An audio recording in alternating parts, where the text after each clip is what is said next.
अस्सलामुअलैकुम। नई वीडियो में खुश आमदीद। आज की बहुत बड़ी ब्रेकिंग न्यूज़ आपके सामने मैं रखने जा रहा हूं, तो वीडियो को अगर आप शुरू से लेकर एंड तक देखेंगे तब भी आपको बहुत ज़्यादा फ़ायदा हो सकता है। आखिरकार रूस इसराइल गजा जंग में कूद पड़ा। इसराइल की उल्टी गिनती शुरू हो गई। अब रूस के फ़ौजी अड्डों से इसराइल पर मिसाइल हमले होंगे और रूस ने इसराइल को ईरान की एटमी तंजीबात पर हमला करने से रोक दिया, बड़ा हुक्म जारी कर दिया। वीडियो की तफसीलात में आगे बढ़ने से पहले हमारी वीडियो को एक लाइक ज़रूर करें, चैनल को सब्सक्राइब करके बेल आइकन पर ज़रूर क्लिक कर दें। नाज़रीन ग्रामी, आज की वीडियो में हम बात करेंगे एक ऐसी आलमी कशीदगी की जिसने दुनिया भर को हिला कर रख दिया है। इसराइल और गजा के दरमियान जारी कशीदगी में रूस की मुदाखलत से सूरत हाल ख़तरनाक हद तक बिगड़ चुकी है। इसराइल और ईरान के ख़िलाफ़ जंग ने रूस को मैदान में लाकर खड़ा कर दिया है। रूस ने आखिरकार ईरान का साथ देने का फ़ैसला कर लिया है और इसराइल के लिए उल्टी गिनती शुरू हो चुकी है। रूस के फ़ौजी अड्डे तैयार हैं। रूस के फ़ौजी अड्डों से इसराइल पर हमलों का इम्कान बढ़ गया है। इस वीडियो में हम आपको तफसील से बताएंगे कि ये सूरत हाल कैसे बनी, इसके आलमी असरात क्या होंगे, आने वाले दिनों में क्या हो सकता है, रूस की इस जंग में मुदाखलत की असल वजूहात क्या हैं, हालिया कशीदगी के दौरान रूस ने क्यों इसराइल के ख़िलाफ़ खुलकर मौक़िफ़ अपनाया। हम देखते हैं कि रूस और इसराइल के ताल्लुकात कैसे ख़राब हुए और ये जंगी मुदाखलत कैसे वजूद में आई। रूस हमेशा से फ़लस्तीन का हामी रहा है, लेकिन हालिया जंगी सूरत हाल में रूस की मुदाखलत न सिर्फ इसराइल बल्कि पूरे मशरिक़ वस्ता के लिए एक अहम मोड़ साबित हो सकती है। रूस ने गजा जंग में इसराइल के ख़िलाफ़ अपनी फ़ौजी तैयारियां शुरू कर दी हैं। रूस के फ़ौजी अड्डे इस वक्त हाई अलर्ट पर हैं। रूसी फ़ौजें किसी भी वक्त इसराइल पर हमला करने के लिए तैयार हैं। रूस के पास जदीद तरीन S-400 मिसाइल सिस्टम, ख़तरनाक तरीन सखोई 35 तैयारे और दीगर हथियार मौजूद हैं जो इसराइल की दिफाई लाइन को तोड़ सकते हैं। रूस की फ़ौजी तैयारियों का यह मंजर इसराइल के लिए बड़े ख़तरे की घंटी है। इसराइल और ईरान के दरमियान जारी जंग में ईरान और फ़लस्तीनियों की मुज़ाहिमत किस कदर मजबूत हो चुकी है, इसके साथ ही रूस की मुदाखलत ने ईरान और फ़लस्तीनियों को मज़ीद हौसला दिया है। गजा में जारी इस मुज़ाहिमत ने इसराइल को अंदरूनी तौर पर कमज़ोर कर दिया और अब रूस की हमायत ने फ़लस्तीनियों को मज़ीद मजबूत कर दिया। रूस की मुदाखलत पर आलमी बरादरी कैसे रद्द-ए-अमल ज़ाहिर कर रही है? अमेरिका, यूरोप और दीगर बड़ी ताकतें इस सूरत हाल को कैसे देख रही हैं? क्या दुनिया एक बड़े जंगी तसादुम की तरफ बढ़ रही है? अमेरिका और यूरोपीय यूनियन ने इसराइल की हमायत में बयानात दिए हैं, लेकिन रूस की मुदाखलत ने आलमी सियासत में एक नया मोड़ पैदा कर दिया है। अब देखना ये है कि क्या आलमी ताकतें इस कशीदगी को रोक सकेंगी या फिर दुनिया की एक बड़ी जंग की तरफ बढ़ रही है। अगर रूस ने इसराइल पर हमला किया तो इसका पस मंज़र क्या होगा? रूस के हमले का इसराइल पर क्या असर हो सकता है? रूस और इसराइल के दरमियान मुमकिन जंग का आलमी सतह पर क्या असर होगा? मशरिक़ वस्ता में जंग के नतीजे में बड़ी तब्दीलियाँ रोनमा हो सकती हैं। रूस के जदीद मिसाइल इसराइल के लिए एक बड़ा ख़तरा है। रूसी फ़ौजी ताकत की वजह से इसराइल को किसी कदर नुकसान पहुंचा सकता है।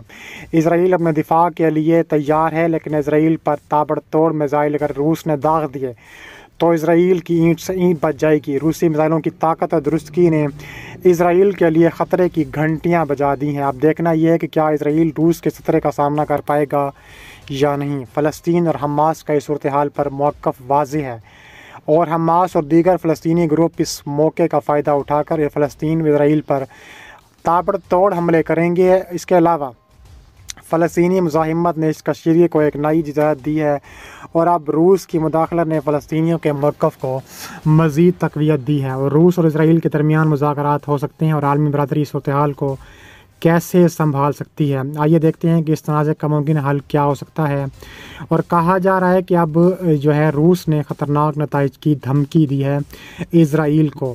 इसराइल ईरानी जौहरी तंजीबात पर हमला करने का सोचे भी नहीं। रूस का इंतबाह। रूस ने इसराइल को ख़बरदार किया है कि वह ईरानी जौहरी तंजीबात पर हमला करने के बारे में सोचे भी ना।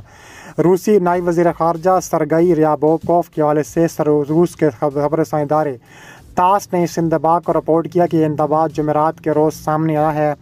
ईरान ने इसराइल पर 1 अक्टूबर को इसराइल पर तेज़ाबी हमला किया था और इस वक्त अफ़वाहें मौजूद हैं कि अब इसराइल एक बार फिर ईरान पर भी हमला करेगा और इस सिलसिले में इसराइल के ईरान में ممکنہ اہداف بھی زیر بحث آ رہے ہیں، جن میں ایرانی جوہری اور تیل سے متعلق تنصیبات اسرائیل کے نشانے پر آنے کا خدشہ ظاہر کیا جاتا ہے۔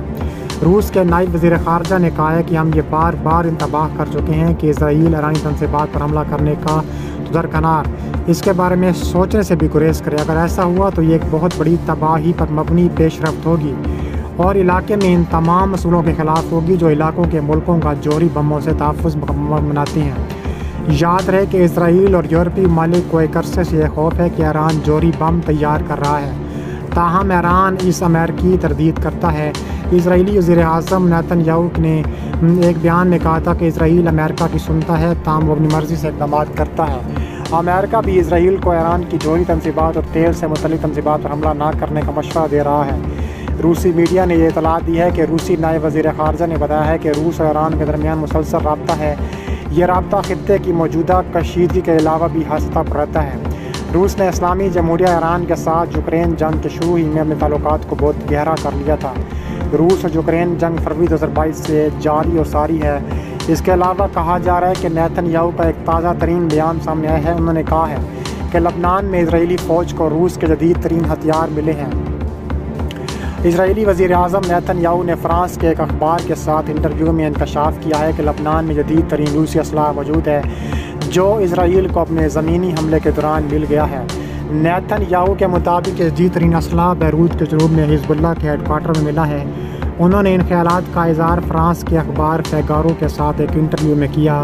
نیتن یاہو نے کہا ہے کہ UN قرارداد کے مطابق جنوبی لبنان کے علاقے دریائے لطافی میں صرف لبنانی فوج اسلحہ رکھ سکتی ہے، تاہم اس علاقے میں حزب اللہ نے سینکڑوں زمینی سرنگیں کھود رکھی ہیں اور ان سے بھاری مقدار میں اسلحہ اور جدید ترین اسلحہ ملا ہے۔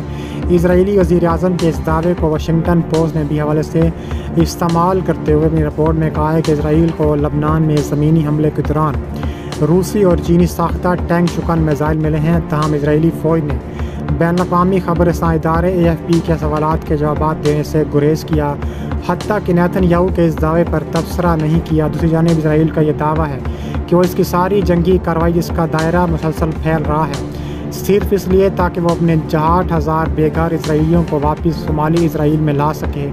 اسرائیل کی حکومت کے مطابق یہ 60,000 اسرائیلی ایک سال کے دوران شمالی حصوں سے بے گھر ہوئے جنہیں حزب اللہ نے اپنے راکٹ اور میزائلوں کا نشانہ بنایا ہوا ہے۔